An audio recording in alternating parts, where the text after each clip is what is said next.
na kesyo napakasalbahe kong tao, walang hiya ako, satanas ako, at bakit daw hindi ko man lang daw, bakit daw hinayaan ko ganyan ang mangyari, nagsasaya kami, yung maligaya kami, pero may isang bata doon na nawala ng buhay. At ito ay si Ilan. Yun po ang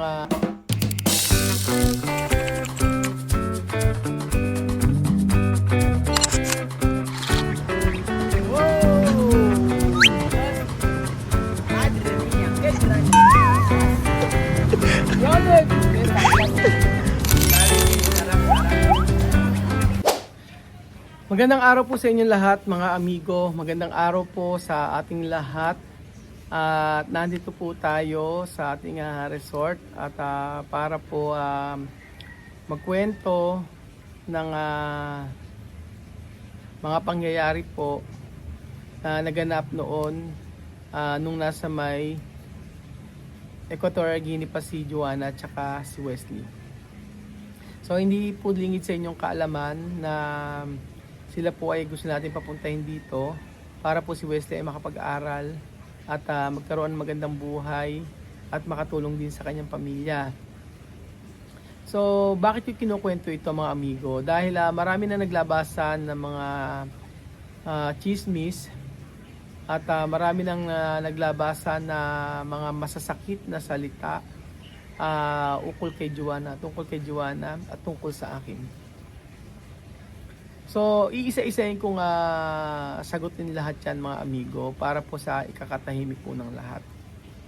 So, nung sila po ay nagpunta po dito sa Pilipinas, ilang weeks, ilang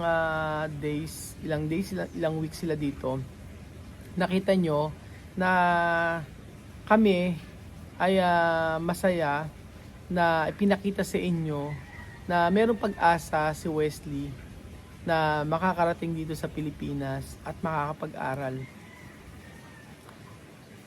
Pero ang daming mga lumalabas sa comment, mga chismis, galit na galit sa akin. Galit na galit sa akin at ang daming mga haka-haka, ang daming pagbibintang, ang daming mga sinabi na masakit, lalo sa akin sa side ko.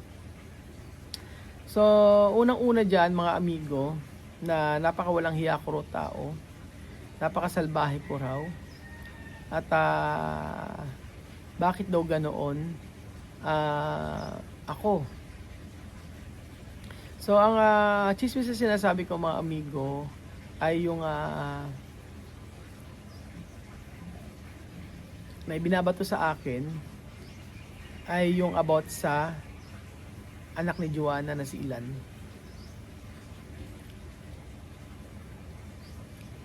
Ang daming nababasa na comment na pahapyaw. Minsan may nagsisend sa akin ng message na ano daw ba nangyari talaga kay Ilan.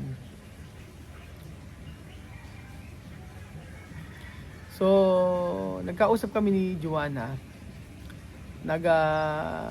Napag-usapan namin about dito. At sobrang sakit na kasi o sobrang hindi na okay yung mga sinasabi sa kanya at sa akin. Sa akin po, kaya kong tanggapin Kaya kong tanggapin, mga amigo, yung mga sinasabi sa akin, yung mga paratang sa akin na masasakit. Pero sa side ni Joanna parang hindi okay, mga amigo. So nag-start yan, mga kababayan ko, nung time na umuwi sila dito. Na kesyo napakasalbahe kong tao, walang hiya ako, satanas ako, at bakit daw hindi ko man lang daw, bakit daw hinayaan ko ganyan ang mangyari, nagsasaya kami, yung maligaya kami, pero may isang bata doon na nawala ng buhay. At ito ay si Ilan. Yun po ang sinasabi sa mga comment at doon po nag-start ang lahat, mga amigo.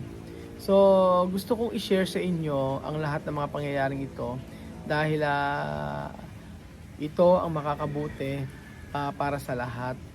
At sabi ko nga po sa inyo, ang lahat ng nangyari sa buhay namin dito mula na dumating si Joanna ay hindi ganoon kadali. Madalit salita, mga amigo, ay inaakusahan ako na ako isang walang hiyang tao na ginagamit ang pamilyang to for the content at ginagamit ang ito para lang sa aking kapakanan, sariling kapakanan. So, mula pa po nung nasa Equatorial Guinea, si Joanna po mga amigo ay alam na alam nyo po na sila ang gustong pumunta dito sa Pilipinas. So, kahit invite natin sila, kasi may sponsor po si Wesley. At ihahatid lang talaga ni Joanna si Wesley dito sa Pilipinas. So, ito po ang istorya mga amigo. Iniwanan ni Joanna si Pambino at si Ilan at yung kanyang anak na si Liam na malakas doon sa Gabon. Nung pumunta sila sa bata at sila ay ilang days na lang ay babiyahin na sila papunta po mga amigo. Pupunta na po sila sa Pilipinas. Nag-stay po doon si Joanna na mga ilang araw. Hindi ko na matandaan kung ilang araw. At nagsabing ganon na nagkasakit daw si Bambino at saka yung mga bata. So, para sa akin, ang sabi ko, okay lang ba? Sabi ni Joanna, okay lang, okay naman. At sabi ni Raisa, okay naman, walang problema. So, gumaling si Bambino at patuloy po na nandun pa rin po sa may bata o sa Equatorial Guinea sila Joanna. At inaayos yung mga counting dapat nilang dalhin na dokumento. So, lumipas ang ilang araw mga amigo na gumaling na si Bambino at si Ilan po mga amigo ay nagkasakit at na ospital. Na ospital po mga amigo at syempre wala naman akong idea kung ano talaga ang kalagayan ni Ilan. Pero nag-send sa akin ng video si Joanna na nasa ospital nga at nakaswero. So, sabi niya, Raul, kailangan ng pera. Sabing ganon. Kailangan ng pera para sa ospital. So, nagpadala ako ng pera at hindi ako nagkulang doon sa part na yon dahil yun lang ang kaya kong itulong. So, that time, ay kada araw kinakamusta ko si Ilan kung okay ba or ano na ang balita. So, sabi okay naman sabi ni Raisa. So, after noon mga amigo, ilang days lang din ay nagsabi na kailangan daw po si Ilan ilipat ng ospital. So, dali-dali po mga amigo, ako'y nagmamakaawa kay Kabayan na please Kabayan, kailangan ko ng pera para maipadala kasi kailangan ilipat yung bata dahil yung kalagayan ng bata si Ilan ay hindi masyadong okay. So, nung time po mga amigo na yon, hindi ko alam kung saan ako hahanap mga amigo ng pera. Sa totoo lang, kasi nahihirapan ako kasi nga yung mga Pilipino doon, isang beses lang sumahod. Siyempre, paano mo ano yun, di ba? Paano mo pipwersahin na magpadala kung wala silang pera doon na ganoon. So, merong isang kababayan natin, yung presidente ng mga Pilipino doon, na kahit mababa yung rate, talagang pinagbigyan niya ako. So, nagpadala ako ng pera, kumuha ng ambulansya, inilipat sa mismong city, si Ilan. Nung time na inilipat po mga amigo sa mismong city, si Ilan, alam nyo po, ay sila Joanna ay patravel na papuntang Bata. Yun po mga amigo. So patravel na papuntang Bata, Malabo. Patravel na po pa Malabo si patravel na po pamalapit si Wesley at saka po patravel na po si lilipat ako saglit. Patravel na po si Wesley at saka si Joanna Pamalabo. So si Ilan ay ako sobrang pag-aalala ko mga amigo. Ayan. Lilipat ako at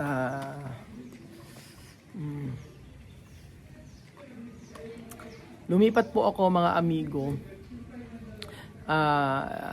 Lumipad na sila papuntang Malabo. Si Wesley tsaka si Joanna.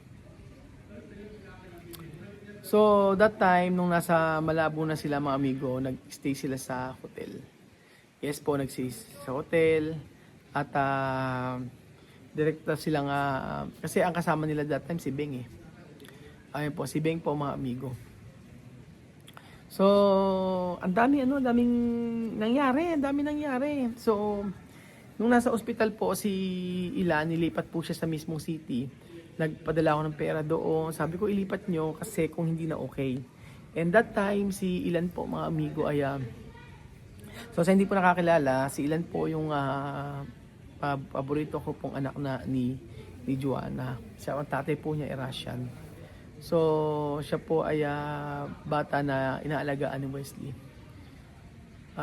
That time mga amigo, nung may sakit si Ilan, dasal ako ng dasal na sabi ko sana okay naman. Pero nagsend sa akin ng video sa akin si Joanna, sabing ganon ay paluba daw ng paluba yung sakit ni Ilan. Kaya napuwersa kami na ilipat sa mas magandang ospital. So, ilang days kasi yun sabing ganun, ano daw, okay naman na. Kumakain na, sabi pa nga ni, di ba sila gumagano siya? Lagi siya gumagano yung mannerism niya.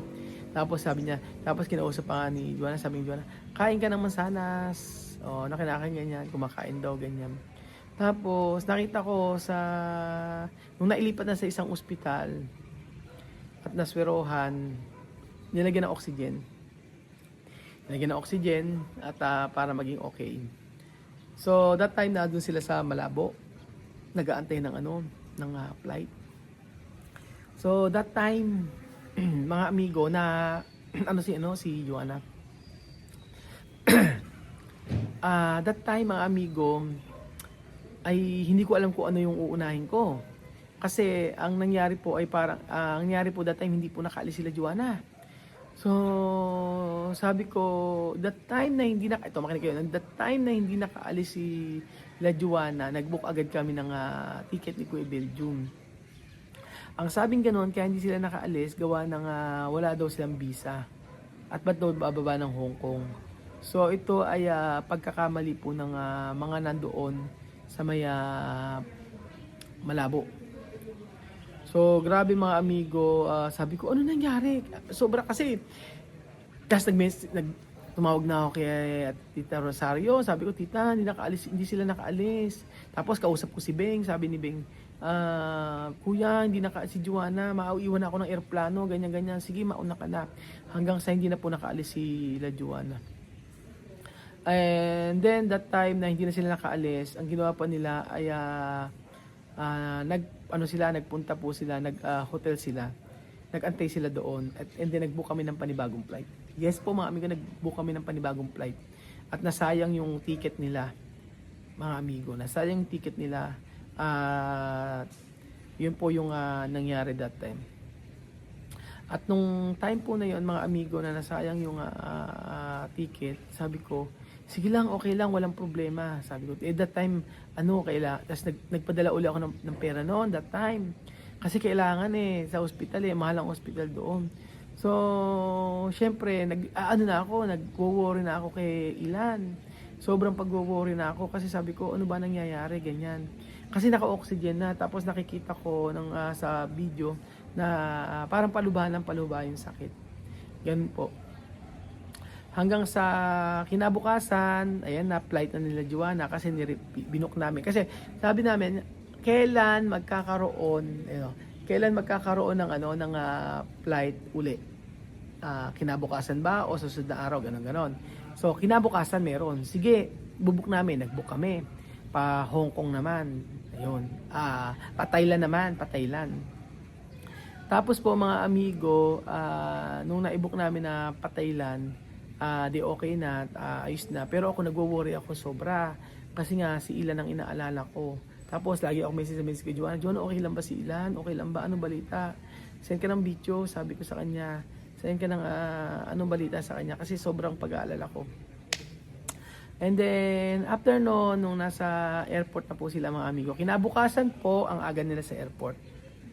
Sobrang aga po nila sa airport mga amigo.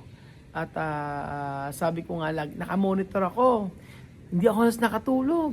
Sobra. Kasi sabi ko ano ba, nag-aalala ako kay Ilan. Kay Joanna, hindi pa nakakaalis. Ganyan po. Sobra. Grabe mo hanggang sa, sabi ko nga po mga amigo, ay parang wala akong tulog ng araw na yon.